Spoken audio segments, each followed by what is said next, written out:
안녕하세요. 지인들이 제 이야기를 듣고 빨리 라디오 사연에 제보를 해보라고 하는 바람에 이렇게 사연을 작성하게 되었습니다. 저는 평범하디 평범한 여자아이였어요. 사실 저는 재혼 가정에서 자랐답니다. 엄마는 초혼이었고 아빠는 재혼이었죠. 그래서 저에게 배다른 오빠가 있었어요. 아주 어릴 때라서 기억이 잘 안 나는데 엄마는 배다른 오빠를 아가 때부터 키웠다고 했습니다. 엄마는 저에게 자세히 말씀해 주시지 않았지만 아빠는 저에게 항상 그러셨어요. 유진아, 네 엄마가 아니었으면 나는 이미 죽은 목숨이었을 거야. 전처가 바람나고 네 오빠를 버리고 집을 나갔을 때 네 엄마가 나와 우리 아들을 걷어주었어. 엄마는 한 번 결혼한 남자와 그 남자의 아이를 거두어 준 거였어요.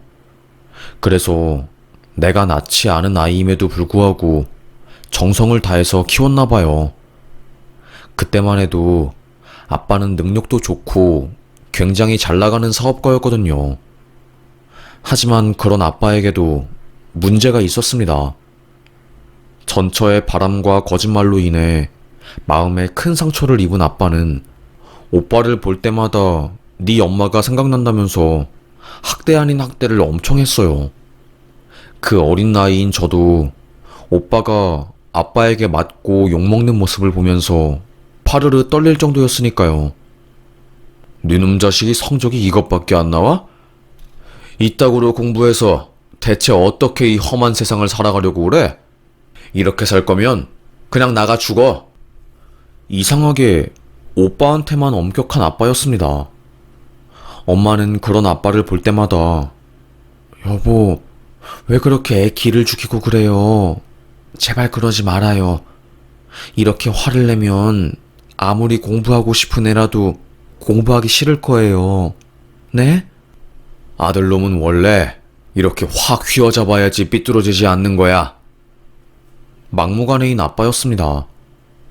오빠는 공부를 곧잘 했어요. 학원을 많이 다니기도 했지만 원래 타고난 머리가 엄청 좋았습니다. 그리고 마냥 공부만 한 것도 아니었어요. 체육도 잘하고 키도 크고 잘생겨서 반에서 인기가 엄청 좋았거든요. 한마디로 공부 잘하는데 노는 것도 잘하는 일진이었던 거죠. 아빠한테 맞고 욕을 먹을 때마다 오빠는 더 삐뚤어져 갔습니다. 애들을 괴롭힌다거나 싸움을 하고 와서 눈이랑 몸에 멍들고 오는 게 일상이었죠. 엄마는 마석아, 이러면 안 돼. 이럴수록 마석이 네 인생만 손해 아니겠니? 몰라요. 다 필요 없어요. 공부 잘해서 뭐 하겠어요? 제가 아무리 열심히 노력해도 아빠는 저를 인정해주지 않고 맨날 절 때리기만 하는데요. 엄마는 오빠를 사랑으로 품었어요. 한 번도 오빠에게 화를 낸 적도 없었고 무조건 오빠의 이야기를 착하게 들어주고 수용하려는 사람이었죠. 아침마다 등교하기 전에 사랑이 담긴 편지를 써서 가방 안에 넣어주는 것은 기본이었고 밥을 잘 안 먹는 오빠를 위해서 새벽에 일어나 도시락을 싸주는 엄마였습니다. 어쩔 때는 질투가 날 지경이었어요. 엄마는 왜 친아들도 아닌데 오빠한테 이렇게 잘해주는 거야? 에이, 유진아, 그런 말 하면 못 써. 마음으로 낳은 아들도 친아들 못지않게 소중한 거야. 그리고 유진이, 너는 아빠한테 사랑받으면서 살아왔지만 네 오빤 그러지 못했잖니. 그래서 엄마가 더 신경 쓰고 챙겨주는 거야. 우리 유진이가 속상하겠지만 오빠를 잘 이해해주자. 응? 저를 달래주는 엄마였습니다. 그래서 저도 오빠를 이해하기 시작했어요. 오빠랑 친한 사이는 아니었지만 그래도 불쌍하더라고요. 어떻게 보면 오빠에게 저는 눈엣 가시 같은 존재일 수도 있었잖아요. 새엄마의 친딸이었으니 말이죠. 저는 가정에서 사랑을 듬뿍 받고 자랐는데 오빠는 그렇지 못했으니까요. 그러다가 오빠가 입시 문제로 아빠와 크게 싸우게 되었습니다. 공부를 곧잘 했던 오빠는 서울대에 충분히 쓸 수 있는 점수가 나왔었거든요. 하지만 아빠를 너무나도 싫어하고 증오했던 오빠는 저 미국으로 유학 갈 겁니다. 유학 비용 대주지 않아도 됩니다. 제가 알아서 돈 벌어서 먹고 살 거예요. 니놈 새끼가 밥 먹여주고 재워주고 했더니 이제는 머리 다 컸다고 이 애비를 배신하는 게냐? 한국에서 살 거면 서울대를 나와야지 네 인생이 활짝 피는 거야. 한국에서 안 살 거라고요. 그날 오빠와 아빠는 정말 피를 토할 정도로 어마어마하게 싸웠고 집에 뒤늦게 들어온 엄마가 겨우 상황을 진정시켰어요. 결국 오빠는 아빠 몰래 미국 명문대에 입학 지원서를 냈습니다. 서울대, 고려대에 합격한 오빠였지만 결국 미국행 티켓을 선택했어요. 그래서 오빠랑 아빠는 완전히 연을 끊게 된 거였죠. 엄마, 나는 엄마한테 미운 거 하나도 없어요.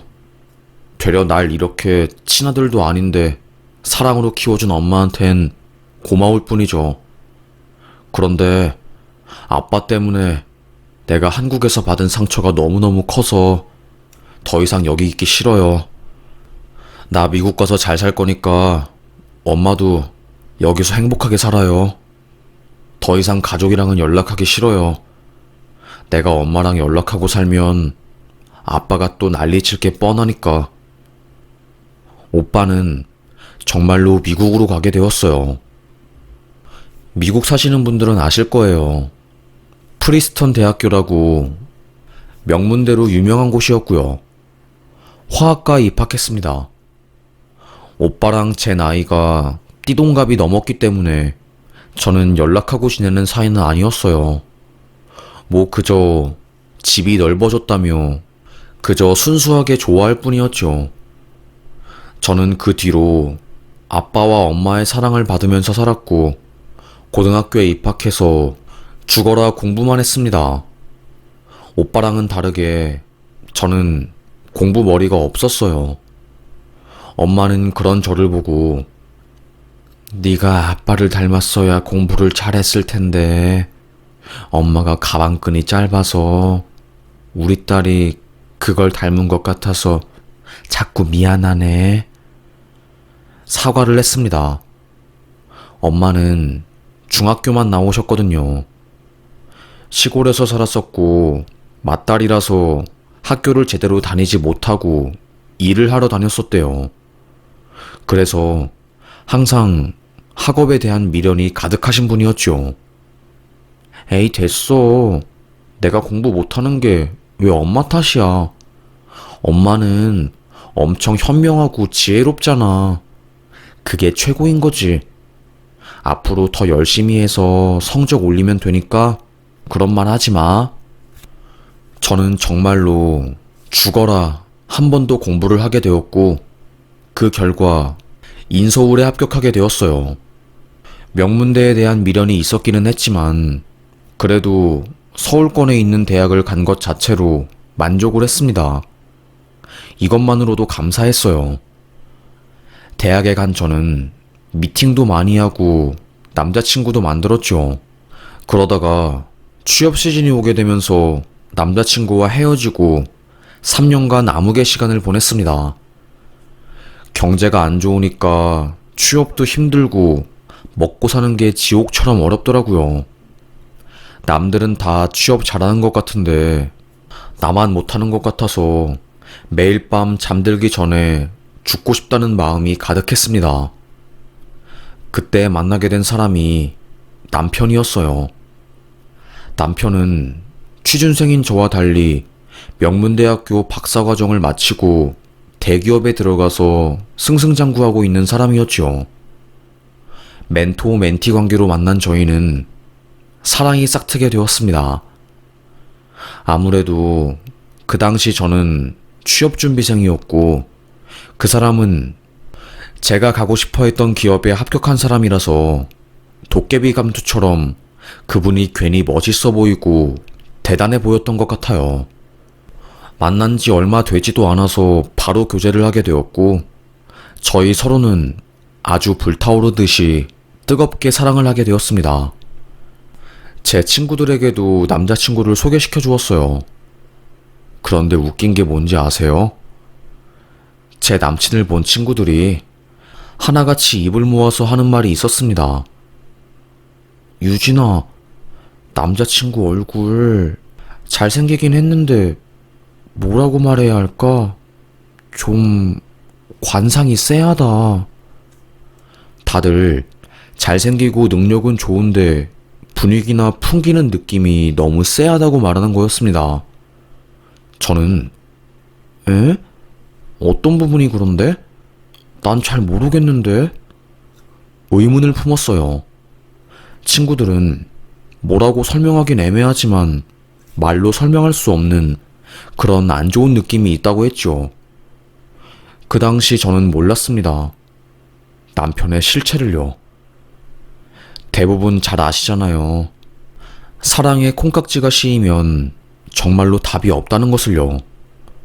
저도 그때는 그랬습니다. 그 사람이 내가 만날 수 있는 사람 중에 가장 잘나고 좋은 사람인 것 같았어요. 그래서 더더욱 놓치고 싶지 않았고요. 그러다가 제가 임신했다는 것을 알게 된 겁니다. 저는 되게 건강한 사람이라서 한 달에 한 번씩 빠짐없이 생리를 하는 사람이었거든요. 그런데 2달 동안 생리를 안 하길래 혹시나 하는 마음에 임신 테스트기를 해보니 세상에 2줄이 나온 거였습니다. 펑펑 울면서 남자친구에게 오빠 나 어떡해? 아이가 졌어. 털어놓았죠. 놀란 남자친구는 한동안 아무 말도 못하더니 걱정하지 마. 우리 결혼하자. 청혼을 했습니다. 저는 조심스럽게 부모님에게 임신 사실을 알렸고 저희는 얼떨결에 혼전 임신을 해서 결혼하게 되었어요. 시댁 쪽에서는 저를 안 좋게 보았습니다. 취준생에 대학도 그저 그런 대학에 근본 없어 보였나 봐요. 그나마 저를 받아주신 이유는 우리 아빠가 변호사 자격증을 가지고 사업을 하시는 분이었기 때문이었어요. 상견례에서 시모가 엄마에게 어떤 전공하셨어요? 이렇게 물어보면서 대졸자인지 아닌지 돌려서 물어보았거든요. 그걸 눈치챈 아빠가 우리 나이에 그게 중요한가요? 사시 출신 변호사 사업가의 아내면 그걸로 능력은 끝난 거죠. 정리를 해주었거든요. 하여튼 간에 묘하게 저와 우리 엄마를 깔고 보는 그런 부분이 있긴 했었습니다. 찝찝하긴 했지만 아이가 이미 생긴 상황이어서 어떻게 할 수도 없었어요. 혼인신고를 하고 결혼식을 준비하던 중에 제가 유산을 하게 되었습니다. 이미 혼인신고까지 한 상황이라서 결정을 번복할 수도 없었고 결국에 그냥 운명으로 받아들이자 라고 생각하고 결혼을 하게 되었네요. 하여튼 간에 제가 결혼을 원해서 한 것보다는 어쩔 수 없는 상황으로 인해서 등 떠밀리듯이 하게 된 결혼이었어요. 그게 제 발목을 잡을 줄 상상도 못했죠. 결혼 생활 1년 차에 아버지가 뇌출혈로 쓰러지셨습니다. 혼자서 기업을 운영하던 아빠는 몸에 과로가 오게 된 거였고 그게 탈이 나서 결국 쓰러진 거였어요. 병원에서는 마음의 준비를 하시는 게 좋을 것 같습니다. 환자분 상황이 좋진 않아요. 골든타임을 넘긴 후에 병원에 왔기 때문에 저희도 지금으로서 해드릴 수 있는 게 없습니다. 호흡이 불안정하면 기도삽관술을 할 수도 있지만 이건 환자분에겐 너무나도 고통스럽고 힘든 거라서 추천해드리고 싶진 않네요. 결국 아빠는 쓰러진 지 2주 뒤에 돌아가시게 되었고 그 이후로 엄마는 크나큰 우울증에 빠지게 되었어요. 아빠와 엄마는 정말 서로 사랑하시고 크게 의지하면서 사시는 분이었거든요. 맨날 엄마를 만나러 가면 눈이 팅팅 부어서 빨개져 있었습니다. 엄마, 오늘도 울었어? 울지 말라니까. 아빠는 하늘나라 가서 잘 살고 있을 거야. 정말로 네 아빠 하늘나라 가서 잘 살고 있겠지? 왜 이렇게 보고 싶은지 정말. 애들 다 키워놓고 이제 편하게 여행 다니면서 쉴 날만 남았는데. 에휴. 엄마가 너무 걱정이 된 저는 병원에 가보았습니다. 정신과예요. 몇 가지 검사를 한 결과 엄마는 심한 우울증이었어요. 의사는 인간이 느끼는 고통 중에 가장 큰 고통이 배우자를 갑자기 상실했을 때가 가장 큰 고통을 느낄 수 있어요. 그래서 어머님이 지금 이렇게 힘들어하는 것 같습니다. 집에 있는 시간보다는 사람들을 만나고 어울리는 시간을 늘릴 수 있도록 해보죠. 이 조언을 듣고 엄마가 선택한 게 시장에서 장사를 하는 거였어요. 원래 엄마는 시장에서 국밥을 만들어 팔면서 생계를 유지했었거든요. 그러다가 아빠를 만나게 되면서 가정주부가 된 거였고요. 워낙에 활발하고 사람 만나는 것을 좋아했던 엄마는 시장에서 일하면서 많은 사람들을 만났을 때 자신이 가장 행복하고 살아있음을 느꼈다는 것을 깨닫고 시장에 가게를 내게 된 거였습니다. 저는 엄마가 행복할 수 있는 일이라면 뭐든지 응원하는 사람이었어요. 그런데 체면과 명예를 중요시하는 남편은 엄마의 가게 오픈 소식을 듣고 얼굴을 찡그렸습니다. 아니, 장모님은 왜 많고 많은 장사 중에 하필 시장에서 국밥을 한대? 아휴, 어디 가서 장모님 뭐 하냐고 물어보면 난 이제 뭐라고 말해. 민망해서 말도 못하고. 아휴, 머리 아파 진짜. 미치겠네. 아니, 당신은 우리 엄마 직업이 창피해? 왜 말을 그런 식으로 해? 엄마가 예전에 시장에서 행복하게 일했던 때가 그리워서 다시 일한다고 하잖아. 마음이 토라진 저는 남편에게 화를 냈습니다. 연애 때랑은 다르게 함께 살아보니까 그 누구보다 남의 시선을 의식하면서 사는 게 느껴졌어요.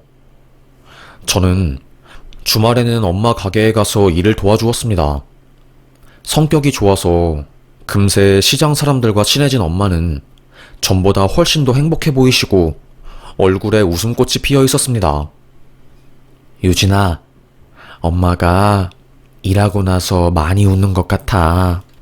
그러니까 엄마, 진짜 다시 일 시작한 거 너무 잘한 일이야.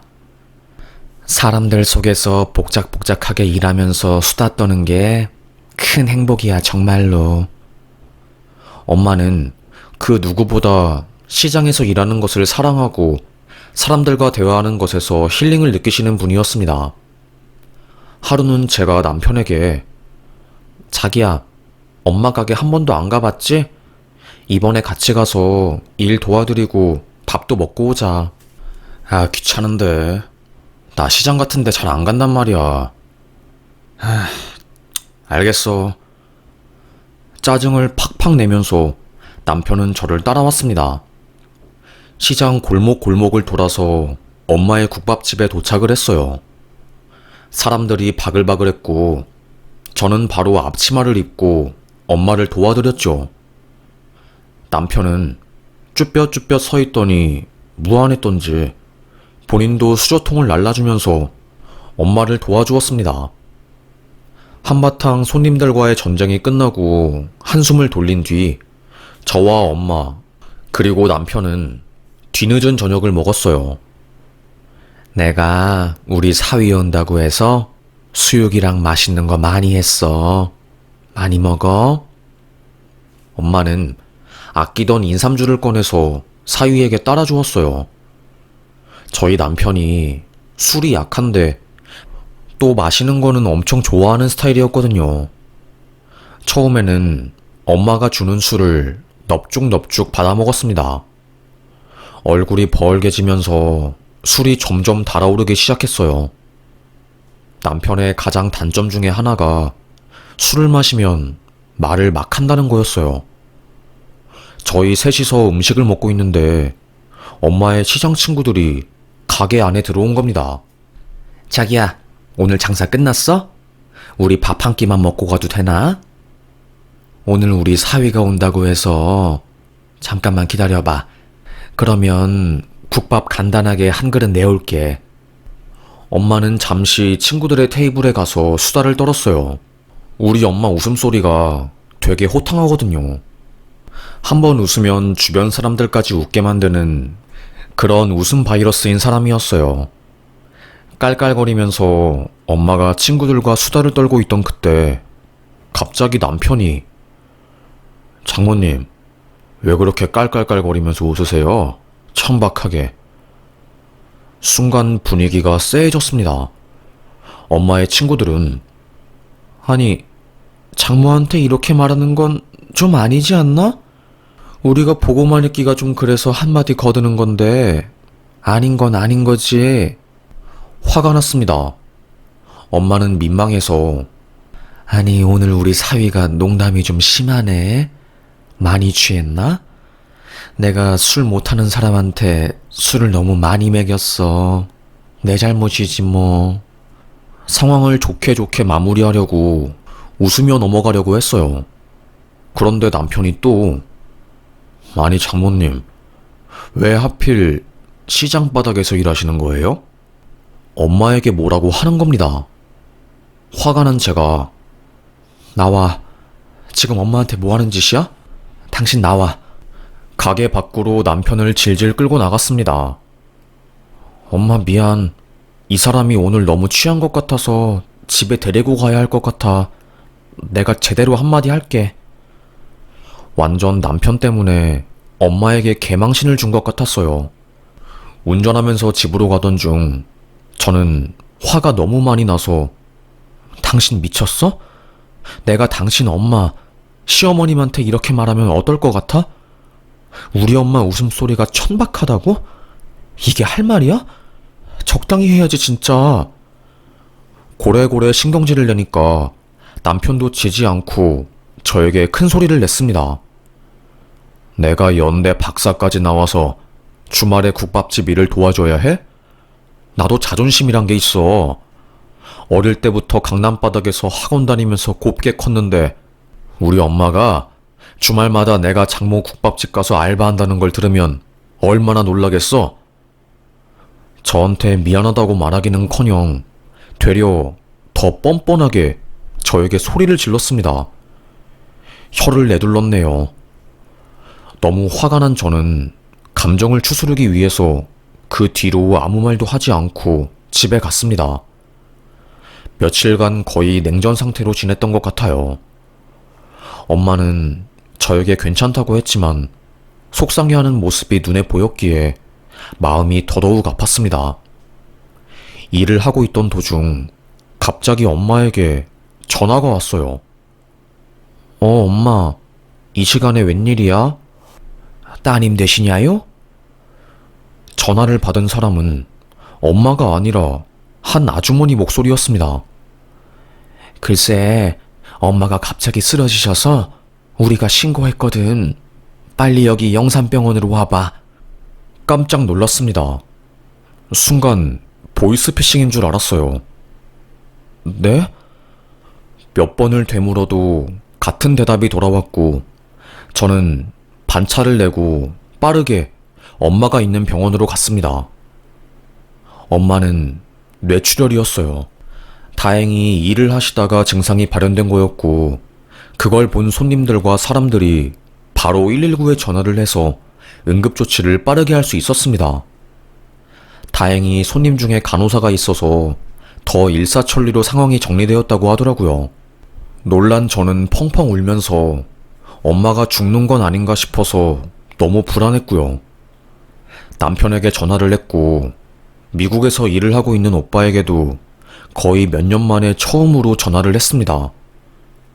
오빠는 아빠가 돌아가셨을 때도 한국에 오지 않았었는데 엄마가 아프다는 말에 화들짝 놀라서 저에게 뭐라고? 그게 진짜야? 일단 내가 한국에 들어가기 전까지 네가 엄마 잘 돌봐주고 있어. 곧 갈 거니까. 저를 안심시켜 주었어요. 웃긴 게 사위란 놈은 엄마가 아파서 병원에 입원해 있고 응급실에서 정밀검사를 받고 있는데 대기실 의자에 앉아서 애니팡을 하고 있더라고요. 애니팡은 핸드폰 게임이었습니다. 당신 미쳤어? 장모가 아픈데 핸드폰 게임을 하면서 실실 쪼개고 싶어? 아, 또 왜 시비야. 중간에 회사 반차 내고 나왔으면 된 거지. 그럼 여기 소파에서 펑펑 울면서 앉아 있어야 해? 말이 안 통하는 남자였습니다. 다행히 엄마는 심한 뇌출혈은 아니었어요. 스트레스랑 이것저것 상황이 겹쳐져서 컨디션이 안 좋았던 거였죠. 피를 묽게 하는 약이랑 통원으로 언어 치료를 받기로 하고 퇴원을 했습니다. 며칠 뒤 엄마가 저에게 마식이가 한국에 들어온다고 하네. 한국 대기업에서 차장으로 스카우트제이가 왔나봐. 배다른 오빠는 엄마가 아픈 소식을 들어서 한국으로 잠시 들어오려던 차에 스카우트제이가 와서 승낙을 한 거였어요. 저희 남편은 오빠를 본 적이 한 번도 없었거든요. 결혼식 날도 오빠는 한국에 오지 않았으니까요. 오랜만에 오빠를 만난 저는 저도 모르게 눈물을 흘렸습니다. 그간 있었던 일을 모두 말해주었어요. 얼마나 제가 힘들게 결혼 생활을 하고 엄마가 슬퍼했는지 그 모든 것을요. 오빠도 눈물을 글썽이면서 엄마에게 내가 너무 바보같이 살았던 것 같아. 아무리 미국이라도 결국에 고향은 못 이기더라고. 너무 그리웠어. 이 모든 게. 아버지가 싫어서 무작정 미국으로 갔는데 이렇게 힘든 인생이 펼쳐질 줄은 몰랐네. 그 경쟁이 강한 땅에서 동양인으로서 살아남겠다고 혼자서 마음고생, 몸고생 많이 한 오빠였습니다. 남편은 오빠를 보자마자 아랫사람 보듯이 대하더라고요. 뭐 배다른 오빠이고 별 볼 일 없는 사람 취급한 거였죠. 유진아, 저놈 원래 저렇게 싸가지가 없냐? 내가 쟤보다 나이가 적어도 10살은 더 많고 능력도 좋을 텐데. 모르겠어. 나도 요즘 남편 때문에 힘들어 죽겠어. 우리 엄마한테 한 짓도 그렇고 정말 이혼 생각이 간절하다니까. 왜 내 친구들이 관상이 안 좋으니까 결혼 말고 그냥 연애용으로 만나라고 한지 알 것 같아. 그런데 공교롭게도 오빠가 발령받은 회사가 저희 남편이 근무하는 곳이었어요. 같은 부서에 차장으로 들어간 오빠는 저희 남편보다 직급이 더 높은 거였죠. 오빠에 대해서 아무것도 모르는 남편은 여전히 저희 오빠를 아랫사람 취급할 뿐이었습니다. 회사에서 완전히 기를 죽여놨대요. 남편이 엄마에게 저지른 무례한 짓을 거울 치료하는 것처럼 똑같이 보여줬답니다. 원래 회사에서 그렇게 천박하게 웃나? 웃음소리가 아주 옆 파티션에까지 다 들릴 정도야. 그날 남편이 저희 오빠에게 한 소리 듣고 온 뒤 집에서 얼굴을 붉게 붉히면서 난리를 쳤어요. 아니, 나한테 뭔 미운 감정 있대? 왜 그렇게 회사에서 망신을 주는 건데? 그래, 프리스턴 대학교 나오고 MBA까지 했으면 인재는 많네. 그래도 선은 지켜야 할 거 아니야. 당신이 말 좀 해봐. 미치겠어. 내가 체면이 살질 않는다고. 몰라, 난. 알아서 해. 둘이서 해결해봐. 난 몰라. 모르는 척 발뺌을 했습니다.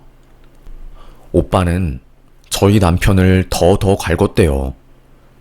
그도 그럴 것이 예의 없이 엄마에게 막말한 사이놈을 이때 아니면 기강을 못 잡을 것 같아서 같은 회사에서 만난 김에 기를 팍 죽여놓은 거였죠. 남편은 오빠가 회사에 들어간 이후로 얼굴이 완전히 죽상이 되었어요. 맨날 술 마시고 집에 오느라 정신을 못 차렸고, 그럴수록 남편에 대한 정은 팍팍 떨어져 갔습니다. 언제까지 그렇게 술 마시고 다닐 거야? 진짜 이혼하고 싶다는 거야? 뭔 소리야. 내가 왜 술 마시는데? 당신 오빠 때문에 이렇게 된 거 아니야? 진짜 당신이랑은 말이 안 통한다. 저희 둘의 앙금은 더더욱 깊어져 갔습니다. 그러던 와중에 갑자기 오빠에게서 연락이 왔어요. 유진아, 오후에 시간 되면 잠깐 만나자. 오빠를 만난 저는 깜짝 놀랄만한 이야기를 들었습니다. 고개를 푹 숙이면서 한숨을 쉰 오빠는 저에게 서류 뭉탱이를 하나 건네더라고요. 이게 뭐야? 너 이혼해라. 그 서류는 남편이 회사에서 여자랑 바람 피우는 증거들이 들어있는 자료였어요. 이게 뭐냐고 오빠에게 되물었습니다. 알고 보니 남편은 저 몰래 회사에서 오피스 와이프를 만들어 놓고 살고 있었던 거였어요. 그러다가 며칠 전에 그 여자 남편이 이 사실을 알고 회사에 찾아와서 회사를 쑥대밭으로 만들어 놓았다고 하더라고요. 여자 머리채 잡고 제 남편 발로 차고 난리도 아니었다고 합니다. 그 남자가 유도 선수였다고 하더라고요. 그래서 직원들이 경찰서에 신고하고 회사 내부 물건들 다 망가지고 거의 난장판이었답니다. 그걸 알게 된 오빠가 저희 남편 뒷조사를 하게 되었고, 직원들 조사 결과 바람 피웠다는 것을 알게 되어서 저에게 말해준 거였죠. 그딴 놈이랑은 헤어지고 더 좋은 사람 만나. 내가 괜찮은 놈 소개시켜줄게. 아무리 해도 그렇지. 이건 아니야, 유진아. 저는 안 그래도 이혼하고 싶은 마음이 굴뚝 같았는데 그 마음에 불을 지피게 된 거였어요. 뒤도 안 돌아보고 바로 이혼 전문 변호사 찾아가서 증거 자료를 주고 변호사 선임을 하게 되었습니다. 아무래도 유리하다 보니까 이혼 소송은 어렵지 않게 흘러갔어요. 상간녀 소송에서 이겨서 위자료 3천만 원을 받게 되었고요. 그리고 재산 분할이랑 나머지 것들도 전부 저에게 유리하게 책정이 되었어요. 그렇게 약 1년간의 소송 끝에 저는 그 남자와 완전히 남남이 되었고요. 남편은 회사에서 퇴사를 했다고 하더라고요. 안 그래도 저희 오빠가 남편을 안 좋아하는 상황에서 불륜 사건까지 터지니까 더 이상 회사를 다니지 못한 거였죠. 지나갈 때마다 사원들이 수군덕거리고 인간 취급도 안 해줬으니까요. 대기업에서 중견기업으로 이직을 했다네요. 그 중견기업 직원들도 아니, 스펙도 이렇게 좋고 대기업 다니는 사람이 왜 우리 회사로 이직한 거야? 말이 되게 많았다고 합니다. 하지만 업계는 좁잖아요. 결국 다 소문이 난 거죠. 전 회사에서 불륜질 하다가 쫓겨났다는 것을요. 이직한 회사에서도 거의 왕따처럼 살고 지금은 거의 알코올 중독 걸리기 직전인 것처럼 막장으로 살고 있다고 합니다. 그 이야기를 들으니까 얼마나 쌤통인지 몰랐어요. 기분이 좋더군요. 우리 엄마 무시하고 사람 끔 나누더니 이제는 나락으로 떨어졌으니까요. 오빠는 저에게 어릴 때는 아빠가 너만 좋아하고 날 싫어해서 네가 괜히 싫었는데 미국에서 살다 보니까 결국 내 곁에 있어줄 사람은 가족뿐이더라. 오빠가 한국에 왔으니까 이제 너 지켜줄게. 남자 아무나 만나지 마. 너무 감동이었습니다. 미국에서 고생한 오빠는 가족이 최고란 것을 뒤늦게 깨닫고 엄마가 아프다는 소식을 듣고 바로 한국에 정착하러 온 거였어요. 그리고 엄마에게도 엄마, 내가 살아보니까 남의 자식을 내 자식처럼 키우는 게 얼마나 힘든지 알 것 같더라고. 정말 고맙고 내가 이제 우리 엄마 여자로서 행복하게 살 수 있도록 열심히 노력하고 행동할 거니까 지켜봐줘. 엄마의 손을 꼭 잡은 거였습니다. 오빠가 그 경쟁이 심한 미국 땅에서 동양인으로서 경쟁력 있는 사람으로 살아남기 위해서 얼마나 열심히 노력을 했을지 상상이 안 가더라고요. 그 덕에, 오빠 덕에 저는 남편의 소나기에서 벗어날 수 있었고 엄마도 행복해졌네요. 저희 남편과는 다르게 오빠는 엄마의 시장 국밥집에 친구들이랑 회사 사람들을 데리고 가서 밥도 먹고 일도 도와주고 엄마의 삶을 존중하고 자랑스럽게 여기고 있네요. 이게 정말로 좋은 사람인 것 같아요. 사람 급 나누고 급이 떨어지면 무시하고 결국 이런 행동들은 돌고 돌아 다 자기 자신에게 돌아가는 것 같습니다. 저도 이걸 이번에 깨닫게 되었네요. 앞으로 남은 삶이 많으니 지금부터라도 후회하는 삶보다는 사람들에게 좋은 영향을 끼치면서 행복하게 살 수 있는 삶을 살아보려고 합니다. 그럼 저의 이야기를 들어주셔서 정말 감사합니다. 여기서 사연 마무리하겠습니다. 날이 추우니 건강 조심하시고 모두들 행복하시길 간절히 바라겠습니다. 감사합니다.